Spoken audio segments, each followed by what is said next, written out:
ભરૂચ જિલ્લા કક્ષાના આંતરરાષ્ટ્રીય યોગ દિનની જીએનએફસી મંદિર ગ્રાઉન્ડમાં યોગ ટ્રેનરના સથવારે મહાનુભાવોની પ્રેરક ઉપસ્થિતિમાં ઉજવણી કરવામાં આવી હતી, જેમાં મોટી સંખ્યામાં પદાધિકારીઓ, અધિકારીઓ, સંસ્થાઓ અને એનજીઓના યોગ પ્રેમીઓ હાજર રહી યોગ સાધનામાં જોડાયા હતા। આ તબક્કે સૌપ્રથમ ઉપસ્થિત મહાનુભાવે ગુજરાત રાજ્યના મુખ્યમંત્રી ભૂપેન્દ્ર પટેલની અધ્યક્ષતામાં બનાસકાંઠામાં બોર્ડર પર તેમજ શ્રીનગર ખાતે વડાપ્રધાનની ઉપસ્થિતિમાં યોજાયેલ કાર્યક્રમનું જીવંત પ્રસારણ નિહાળ્યું હતું। ભરૂચ જિલ્લા કક્ષાના આંતરરાષ્ટ્રીય યોગ દિવસ નિમિત્તે જીએનએફસી ટાઉનશીપ મંદિર ગ્રાઉન્ડ ખાતે ઉપસ્થિત સૌ અધિકારીઓ અને પદાધિકારીઓએ યોગ કર્યા હતા, જેમાં મોટી સંખ્યામાં ગુજરાત યોગ બોર્ડના સ્વયંસેવકો, સંસ્થાઓ, એનજીઓ અને વિવિધ શાળાના વિદ્યાર્થીઓ અને શિક્ષકો જોડાઈને યોગ કર્યા હતા। આ પ્રસંગે ધારાસભ્ય રમેશભાઈ મિસ્ત્રી તેમજ કલેક્ટર તુષાર સુમેરાએ ભારતીય સંસ્કૃતિની ધરોહર અને વારસાને જીવંત રાખવા યોગાસન અને તેનાથી થતા ફાયદાઓ વિશે વધુમાં વધુ નાગરિકો જાગૃત થાય, યોગને પોતાની જીવનશૈલીમાં અપનાવવા અને નિયમિત યોગ કરવા લોકોને અપીલ કરી હતી।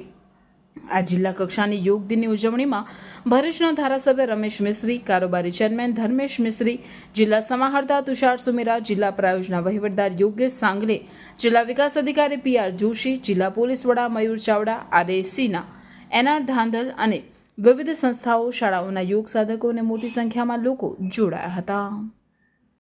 આજે 21 જૂન આંતરરાષ્ટ્રીય યોગ દિવસ 2014થી સમગ્ર વિશ્વમાં યુનાઇટેડ નેશન દ્વારા માન્યતા મળ્યા પછી શરૂ થયેલો આજનો આ આંતરરાષ્ટ્રીય યોગ દિવસ પ્રધાનમંત્રી નરેન્દ્રભાઈ મોદીના નેતૃત્વમાં શ્રીનગર ખાતેથી પ્રસારિત થયો છે। મને મુખ્યમંત્રી ભૂપેન્દ્રભાઈ પટેલના નેતૃત્વમાં બનાસકાંઠા સરહદથી આ કાર્યક્રમ કરવામાં આવ્યો છે। સાથે સાથે આ કાર્યક્રમના સમર્થનમાં ભરૂચ જિલ્લા કક્ષાનો કાર્યક્રમ જીએનએફસી ગ્રાઉન્ડ ખાતે આજે યોજવામાં આવ્યો છે। ખૂબ મોટી સંખ્યામાં નાગરિક ભાઈઓ બહેનોએ, સામાજિક સંસ્થાઓએ, એનજીઓએ બધાએ ભાગ લીધો છે। જિલ્લાના વહીવટી તંત્ર દ્વારા ખૂબ સફળ આયોજન કરવામાં આવ્યું છે।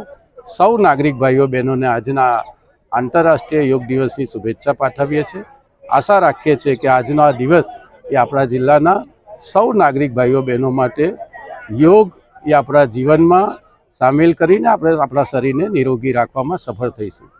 આજે ભરૂચમાં જીએનએફસી ગ્રાઉન્ડ ખાતે થયું, મોટી સંખ્યામાં લોકો જોડાયા અને એક સફળતા જે અમે જોઈ રહ્યા છીએ આ ઇવેન્ટની એ છે લાર્જ નંબર ઓફ પીપલ, મોટા નંબરમાં લોકો હવે યોગ સાથે એટલા જોડાઈ રહ્યા છે અને એની લાઈફસ્ટાઈલ તરીકે એને ઉજવી રહ્યા છે, એને બનાવી રહ્યા છે, જેનું એક આરોગ્ય ઉપર, જન આરોગ્ય ઉપર એક બહુ જ મોટી પોઝિટિવ ઇમ્પેક્ટ છે।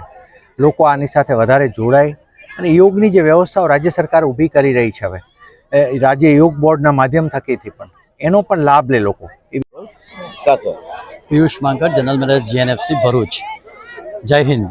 આજના 10મા આંતરરાષ્ટ્રીય યોગ દિવસ જે આપણા લોકલાડીલા આદરણીય પ્રધાનમંત્રીશ્રીએ જે ચાલુ કરાયો છે અને જે વિશ્વમાં એને ખૂબ જ આવકાર મળ્યો છે, તે આજે જીએનએફસીના ગ્રાઉન્ડ ઉપર ખૂબ જ મોટી સંખ્યામાં જિલ્લા કક્ષાનો, ભરૂચ જિલ્લા કક્ષાનો આ કાર્યક્રમ યોજાયો। એમાં ખૂબ જ મોટી સંખ્યામાં સ્કૂલના બાળકો, વાલીઓ, નાગરિકો અને તંત્રના ઉચ્ચ અધિકારીઓ સાથે, જીએનએફસીના પણ પદાધિકારીઓ સાથે જે યોગ દિવસ ઉજવવામાં આવ્યો, ખૂબ જ સરસ રીતે સંબંધ થયો અને માનનીય આદરણીય પ્રધાનમંત્રીશ્રી તથા માનનીય ભૂપેન્દ્રભાઈ પટેલશ્રીનો પણ લાઈવ અમે નારાયણ વિદ્યાલય ભરૂચ ધોરણ 11 ઇંગ્લિશ મીડિયમ વિજ્ઞાન પ્રવાહમાં એડમિશન લઈ મેડિકલ, એન્જિનિયરિંગ જેવા અન્ય ક્ષેત્રોમાં ઉજ્જવળ કારકિર્દી બનાવવા ઈચ્છો છો તો ચિંતા કરશો નહીં।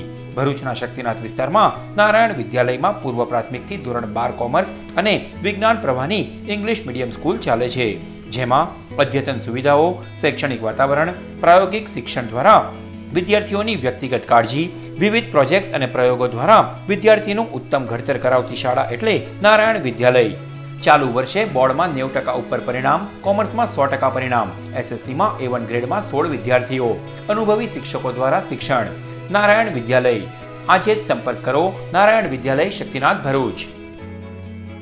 मेरे बेटे को 11th साइंस इंग्लिश मीडियम में एडमिशन लेना है, पर भरूच में तो। अरे घबराइए मत, आइए नारायण विद्यालय शक्तिनाथ भरूच। प्री प्राइमरी से 11th science and 11th commerce English medium में एडमिशन शुरू है, तो ख्याल रहे कहीं लेट ना हो जाए, क्योंकि 12th कॉमर्स इंग्लिश मीडियम और गुजराती मीडियम में 100% रिजल्ट मिला है। और हाँ, यहाँ लेटेस्ट लैब एंड टेक्नोलॉजी के साथ एजुकेशन भी मिलेगा, क्योंकि एडवांस जमाने के लिए एडवांस एजुकेशन सिर्फ नारायण विद्यालय में ही मिलेगा।